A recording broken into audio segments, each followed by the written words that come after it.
ఈరోజు దేవుని వాగ్దానము కీర్తనలు 30వ కీర్తన 5వ చరణం ఈ విధంగా రాయబడి ఉంది. ఆయన కోపము నిమిషం మాత్రం ఉండను, ఆయన దయ ఆయుష్కాలం అంతయు నిలిచెను. సాయంకాలం ఏడుపు వచ్చి రాత్రి ఉండి నేను ఉదయమున సంతోషము కలుగును. దేవుడి వాక్యం దీవించి ఆశ్రయించిన గాక. ఆమెన్. 2025 మే నెల 10వ తారీఖున దేవుడు ఇచ్చిన వాగ్దానం మనం చూసినప్పుడు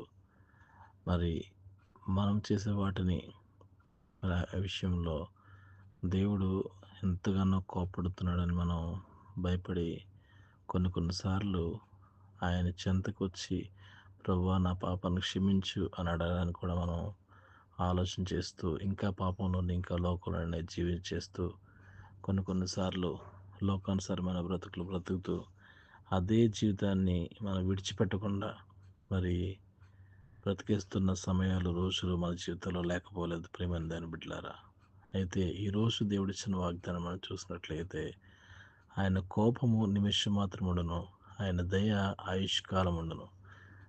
ఆయన కోపం వచ్చినప్పటికీ దేవుడు మనం నిజంగా గనక పశ్చాత్తాప హృదయంతో ఆయన వద్దకు చేరి ప్రభువా నా యొక్క పాపాన్ని విడిచిపెడుతున్నాను, నా యొక్క దోషాన్ని విడిచిపెడుతున్నాను, నా రోత బ్రతుకుని విడిచిపెడుతున్నాను, నా యొక్క లోకానుసారమైన జీవితాన్ని నేను విడిచిపెడుతున్నానని ఒకవేళ కనుక మీరు ఎవరైనా పశ్చాత్తాప హృదయంతో ప్రార్థించినప్పుడు దేవుడు మనల్ని దయ చూపించేవాడుగా ఉన్నాడు.